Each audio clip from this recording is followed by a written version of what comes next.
नमस्कार साथियों, आज हम बात करेंगे राजस्थान जीके, विज्ञान, कंप्यूटर, हिंदी और राज्य व्यवस्था के 90 महत्वपूर्ण प्रश्न जो एग्जाम में पूछे जाएंगे। चलिए शुरू करते हैं। पहला प्रश्न देखते हैं। राजस्थान महिला आयोग के लिए राज्य विधानमंडल में विधेयक कब प्रस्तुत किया गया? तो राजस्थान जो महिला आयोग है इसके लिए राज्य विधानमंडल में जो विधेयक है वो कब प्रस्तुत किया गया? वो किया गया था 24 दिसंबर 2004 को। क्वेश्चन संख्या 2 देखते हैं। निम्नलिखित में से कौन राज्य का वास्तविक कार्यपालिका प्रधान है? तो राज्य का जो वास्तविक कार्यपालिका का जो प्रधान है वो कौन होता है? राज्य की वास्तविक कार्यपालिका प्रधान मुख्यमंत्री होता है। बी ऑप्शन इसमें सही हो जाएगा। क्वेश्चन संख्या 3 देखते हैं। राजस्थान लोक सेवा आयोग का गठन कब किया गया? तो राजस्थान जो लोक सेवा आयोग है इसका जो गठन है वो कब किया गया? वो किया गया था 16 अगस्त 1949 को। फिर अगला प्रश्न देखते हैं। नीति निर्माण का कार्य होता है। तो नीति निर्माण का जो कार्य है वो कहाँ पे होता है? नीति निर्माण का कार्य विधायिका में होता है। ये ऑप्शन इसमें सही हो जाएगा। क्वेश्चन संख्या 5 देखते हैं। निम्नलिखित में से राज्य निर्वाचन आयुक्त का कार्यकाल सर्वाधिक अवधि तक रहा। तो निम्नलिखित में से जो राज्य निर्वाचन आयुक्त है इनमें से किनका जो कार्यकाल है वो सर्वाधिक रहा? तो अमर सिंह राठौड़ है। कौन है? अमर सिंह राठौड़। इसमें अपना सी ऑप्शन सही हो जाएगा। अमर सिंह राठौड़ का कार्य सर्वाधिक रहा। क्वेश्चन संख्या 6 देखते हैं। भारतीय संविधान की प्रारूप समिति का अध्यक्ष कौन था? तो भारतीय संविधान की जो प्रारूप समिति है जिसको ड्राफ्ट कमेटी भी कहते हैं, मसौदा कमेटी भी कहते हैं, पांडुलिखन समिति भी कहते हैं, तो उसके जो अध्यक्ष थे वो कौन थे? डॉक्टर भीमराव अम्बेडकर। कौन थे? डॉक्टर भीमराव अम्बेडकर। क्वेश्चन संख्या 7 देखते हैं। भारत का संविधान कब लागू हुआ? तो भारत का संविधान है उसके लागू होने की तिथि पूछ रहा है। भारत का संविधान 26 जनवरी 1950 को लागू हुआ। भारत का संविधान बनकर जो तैयार हुआ था 26 नवंबर 1949 को हुआ, लेकिन लागू कब हुआ? 26 जनवरी 1950 को। क्वेश्चन संख्या 8 देखते हैं। भारत पाक विभाजन के बाद भारतीय संविधान सभा की सदस्य संख्या कितनी रह गई? तो भारत पाक विभाजन के बाद जो सदस्य संख्या रह गई थी संविधान सभा की वो रह गई थी 299। शुरू में कितनी थी? 389। ठीक है, उसके बाद में रह कितनी गई भारत पाक विभाजन के बाद? 299। क्वेश्चन संख्या 9 देखते हैं। भारतीय संविधान की किस अनुसूची में दल बदल संबंधी कानून है? तो भारतीय संविधान की 10वीं अनुसूची में दल बदल संबंधी कानून है। कौन सी अनुसूची में? 10वीं अनुसूची में है। क्वेश्चन संख्या 10 देखते हैं। भारत के पहले राष्ट्रपति कौन बने? तो भारत के जो पहले राष्ट्रपति थे वो बने थे doctor Rajendra Prasad. B option सही हो जाएगा। क्वेश्चन संख्या 11 देखते हैं। राजस्थान के निम्न में से किन जिलों से 40 सेंटीमीटर समवर्षा रेखा गुजरती है? तो 40 सेंटीमीटर जो समवर्षा रेखा है इसको याद करने के लिए देखो, जो 50 डिग्री जो समवर्षा रेखा है वो राजस्थान को 2 भागों में बांटती है।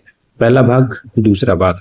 तो पहला हो गया मरुस्थल वाला, दूसरा आ गया पूर्वी भाग यानी कि अरावली के पूर्व वाला भाग।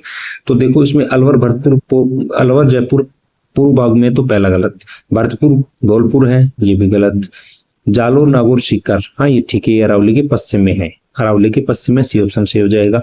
इसमें जालोर अजमेर भरतपुर तो भरतपुर पूर्व में आ गया, ये भी गलत हो गया। तो जालोर नागौर सीकर 40 सेंटीमीटर समवर्षा रेखा, 50 सेंटीमीटर अरावली है उसके मरुस्थल की साइड जाते रहते हैं तो समवर्षा रेखा कम होती रहती है। ठीक। क्वेश्चन संख्या 12 देखते हैं। राजस्थान का सबसे बड़ा क्षेत्रफल की दृष्टि से कौन सा जिला है? राजस्थान का सबसे बड़ा जिला क्षेत्रफल की दृष्टि से कौन सा है? तो क्षेत्रफल की दृष्टि से जो सबसे बड़ा जो जिला है वो कौन सा है? जैसलमेर है। ठीक है। क्वेश्चन संख्या 13 देखते हैं। राजस्थान की माही नदी किस ओर बहती है? तो राजस्थान की जो माही नदी है वो दक्षिण से उत्तर की ओर बहती है। किधर बहती है? दक्षिण से उत्तर की ओर। अगला प्रश्न देखते हैं। क्वेश्चन संख्या 14 है। माउंट आबू किस पर्वत श्रृंखला में स्थित है? तो माउंट आबू अपने सबको बताया कौन सी पर्वत श्रृंखला में है? अरावली पर्वत श्रृंखला में।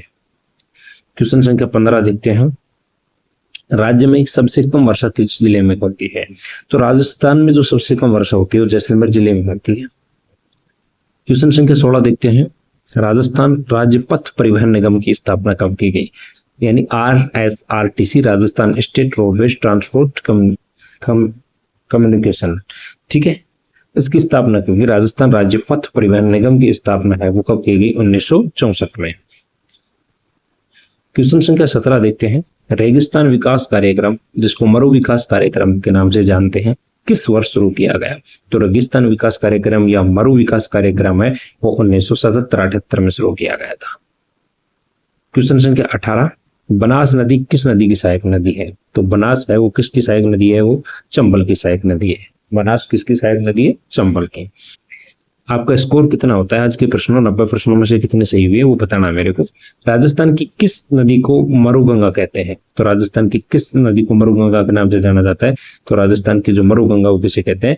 लूणी नदी को राजस्थान की मरुगंगा कहते हैं। क्वेश्चन संख्या 20 देखते हैं। निम्न में से किस स्थान पर हवाई अड्डा नहीं है? तो कोटा में भी हवाई अड्डा है, जयपुर में भी है, बीकानेर में भी है, अलवर में हवाई अड्डा नहीं है। तो इसमें बी ऑप्शन करेक्ट हो जाएगा। क्वेश्चन संख्या 21 देखते हैं। राजस्थान के किस क्षेत्र को गोमती का मैदान कहा जाता है? तो राजस्थान का जो गोमती का मैदान है वो किसे कहा जाता है? उदयपुर का इलाका है उसको गोमती का मैदान कहते हैं, गोमती नदी के आसपास। क्वेश्चन संख्या 22। राजस्थान के किस क्षेत्र में कपासी मृदा पाई जाती है? ये कपासी मृदा पूछे, काली मृदा पूछे, ठीक है, तो ये हाड़ौती क्षेत्र में पाई जाती है। एग्जामिनर का फेवरेट क्वेश्चन है, हर पेपर में पूछता है ये, ठीक है। क्वेश्चन संख्या 23 देखते हैं। राजस्थान का सबसे दक्षिणी गांव कौन सा है? तो राजस्थान का जो सबसे दक्षिणी गांव है वो कौन सा है? वो है बोरकुंडा गांव, बांसवाड़ा को बोरकुंडा गांव। क्वेश्चन संख्या 24 है। रूपारेल नदी का उद्गम किस जिले से होता है?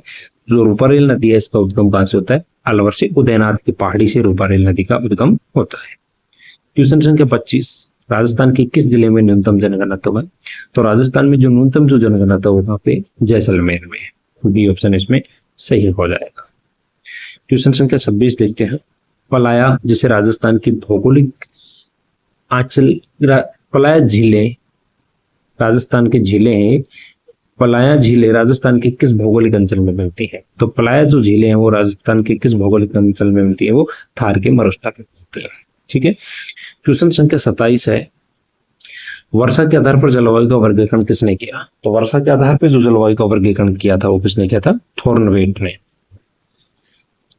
अगला प्रश्न देखते हैं। क्वेश्चन संख्या 28। पिछोला झील का निर्माण किसके शासनकाल में हुआ? तो पिछोला झील का जो निर्माण है वो महाराणा लाखा के समय हुआ।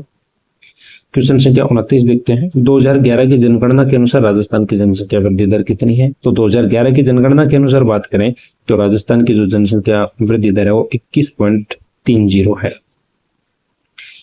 क्वेश्चन संख्या 30। ईसरदा बांध परियोजना किस जिले में है? तो ईसरदा बांध परियोजना टोंक में भी है, सवाई माधोपुर में है, इसलिए अपना डी ऑप्शन सही हो जाएगा, ठीक है। टोंक और सवाई माधोपुर दोनों में है। क्वेश्चन संख्या 31 देखते हैं। आईपीएल 2025 का प्लेयर ऑफ द मैच किसे चुना गया है? तो आईपीएल 2025 का प्लेयर ऑफ द मैच चुना गया है वो कुणाल पांड्या को। किसको चुना गया है? कुणाल पांड्या। ये ऑप्शन सही होगा। क्वेश्चन संख्या 32। एक पेड़ मां के नाम 2.0 अभियान किसने शुरू किया? एक पेड़ मां के नाम 2.0 अभियान वो किसने शुरू किया? धर्मेंद्र प्रधान ने। भारत के शिक्षा मंत्री धर्मेंद्र प्रधान, उन्होंने शुरू किया है। क्वेश्चन संख्या 33। भारत के सबसे लंबे समय तक गृह मंत्री रहने वाले नेता हैं। तो सबसे लंबे समय तक जो गृह मंत्री रहने वाले नेता हैं वो कौन है? अमित शाह हैं। पहले लाल कृष्ण आडवाणी थे, अब अमित शाह हैं जो सबसे लंबे समय तक गृह मंत्री रहे हैं, वर्तमान में भी हैं। क्वेश्चन संख्या 34।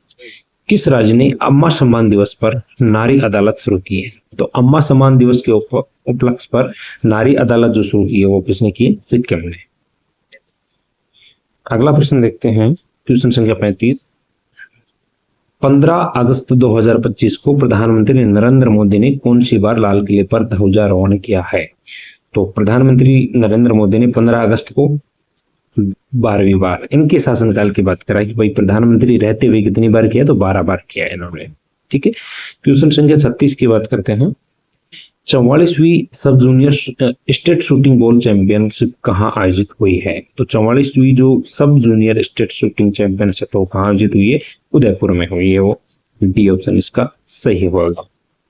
क्वेश्चन संख्या 37 देखते हैं। सौर ऊर्जा उत्पादन में राजस्थान का देश में कौन सा स्थान है? तो सौर ऊर्जा उत्पादन में राजस्थान का पहला स्थान है। क्वेश्चन संख्या 38 देखते हैं।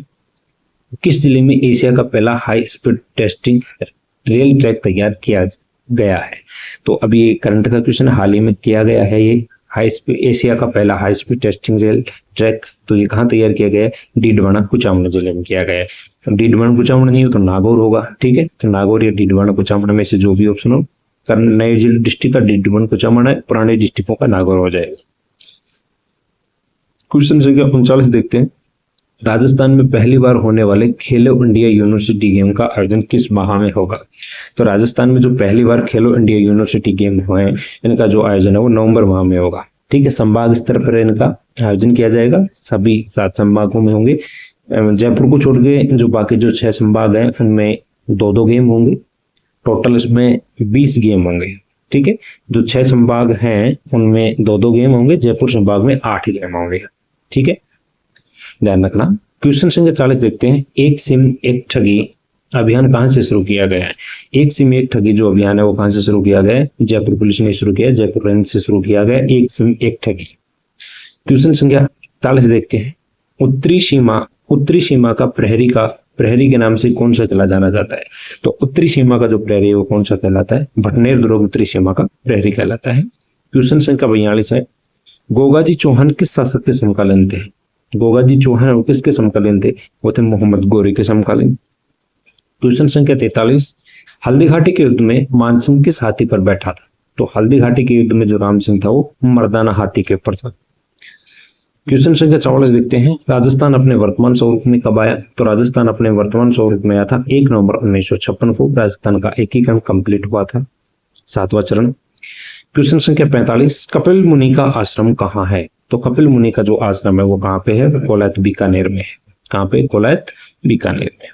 क्वेश्चन संख्या 46 देखते हैं। आधुनिक जयपुर का निर्माता के नाम से किसे जाना जाता है? आधुनिक जयपुर का जो निर्माता है वो किसे कहा जाता है? वो कहा जाता है मिर्जा इस्माइल सिंह को। जयपुर में MI रोड इन्हीं के नाम पे बना हुआ है, मिर्जा इस्माइल सिंह रोड। क्वेश्चन संख्या 47 देखते हैं। अजमेर में मेयो कॉलेज की स्थापना किसने की? तो अजमेर में जो मेयो कॉलेज की स्थापना की किसने की थी? लॉर्ड मेयो ने। क्वेश्चन संख्या 48 है। हवा महल के वास्तुकार कौन थे? तो हवा महल के जो वास्तुकार थे वो लालचंद उस्ता थे। क्वेश्चन संख्या 49 है। लंगर आभूषण संबंधित है, तो लंगर आभूषण किससे संबंधित है? पैर के ऊपर पहना जाता है लंगर आभूषण। क्वेश्चन संख्या 50 देखते हैं।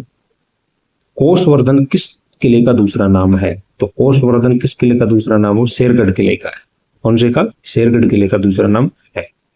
क्वेश्चन संख्या 51 देखते हैं। ललित विग्रहराज के रचनाकार कौन है? ललित विग्रहराज के जो रचनाकार है वो कौन है? सोमदास है। क्वेश्चन संख्या 52 देखते हैं। वागड़ के गांधी के नाम से जाने जाते हैं, तो वागड़ के गांधी के नाम से भोगलाल पांड्या जाने जाते हैं। क्वेश्चन संख्या 53।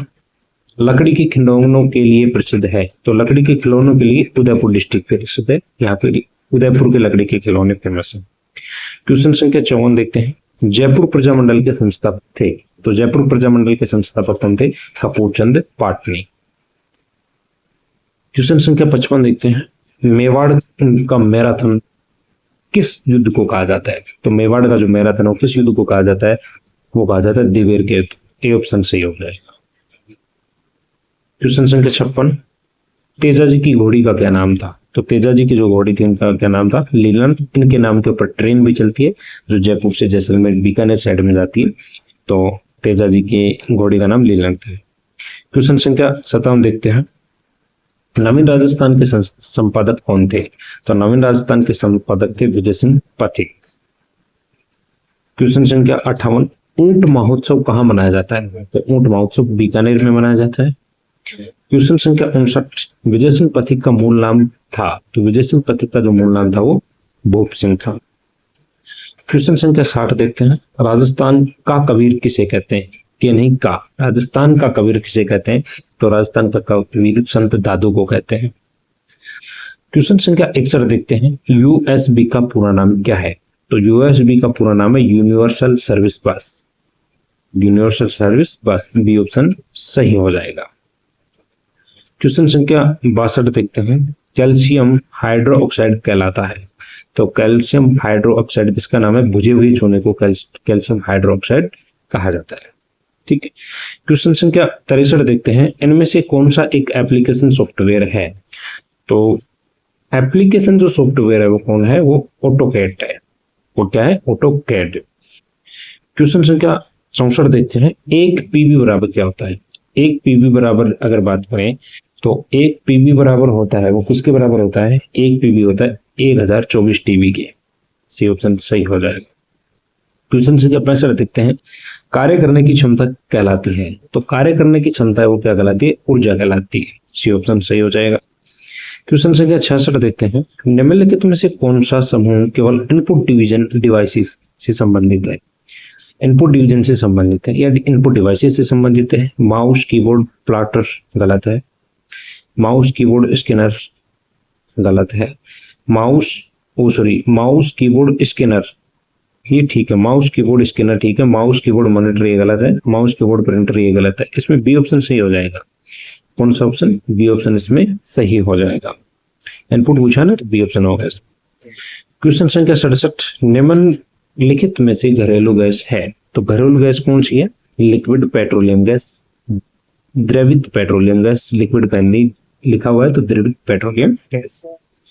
क्वेश्चन संख्या 66, जब लोहे की छड़ का एक सिरा गर्म करने पर संपूर्ण छड़ गर्म हो जाती है, यह ऊष्मा संचरण की कौन सी विधि है? यानी कि जब लोहे की छड़ को एक साइड से गर्म किया जाता है तो संपूर्ण छड़ जो गर्म हो जाती है, तो किस प्रकार की ऊष्मा उसमें ट्रांसफर हुई है? तो चालन विधि है। ऊष्मा की कौन सी विधि है? चालन विधि के द्वारा। क्वेश्चन संख्या 69 देखते हैं, एमएस वर्ड में वर्तनी जांचने के लिए आप निम्नलिखित में से कौन सी कुंजी प्रयोग करते हैं? तो वर्तनी जांचने के लिए कौन सी कुंजी प्रयोग की जाती है? वो की जाती है F7। क्वेश्चन संख्या 70 की बात करते हैं, निम्नलिखित में से कौन सा एक आनुवंशिक दोष है? अगर आनुवंशिक दोष की बात करें तो आनुवंशिक दोष कौन सा है? वो वर्णांधता है। कौन सा है? वर्णांधता। क्वेश्चन संख्या 71, आपको बताने हैं कमेंट में आपके कितने क्वेश्चन 90 में से सही हुए हैं। निम्नलिखित में से तत्सम शब्द है। तो तत्सम शब्द देखो, ऊंचा ये भी नहीं है। अश्रु है, अश्रु का हिंदी यानी तद्भव शब्द आंख आएगा। आग भी नहीं है, चीता भी नहीं है, तो बी ऑप्शन में सही होगा। क्वेश्चन संख्या 72 देखते हैं, निम्नलिखित में से तद्भव शब्द है। तो तद्भव शब्द की बात करें तो तद्भव शब्द कौन सा है? वो स्थल है। इसका तत्सम क्या होगा? वो थल होगा। क्या होगा इसका तत्सम? थल होगा। ठीक है। क्वेश्चन संख्या 73 देखते हैं, संज्ञा के मूलतः कितने भेद हैं? तो संज्ञा के भेदों की बात करें तो संज्ञा के 3 भेद हैं। क्वेश्चन संख्या 74 देखते हैं, वहां दरवाजे पर कौन खड़ा है? गहरे किए गए शब्द में। तो कौन की बात कर रहा है? कौन खड़ा है? तो गहरे किए गए शब्द में सर्वनाम है। तो दरवाजे पर कौन खड़ा है? तो दरवाजे पर कौन खड़ा है, इसमें कौन सा सर्वनाम है? प्रश्नवाचक सर्वनाम है। क्वेश्चन संख्या 75, क्रम के आधार पर क्रिया के कितने भेद हैं? तो क्रम के आधार पर क्रिया के कितने भेद हैं? 2, सकर्मक क्रिया और अकर्मक क्रिया।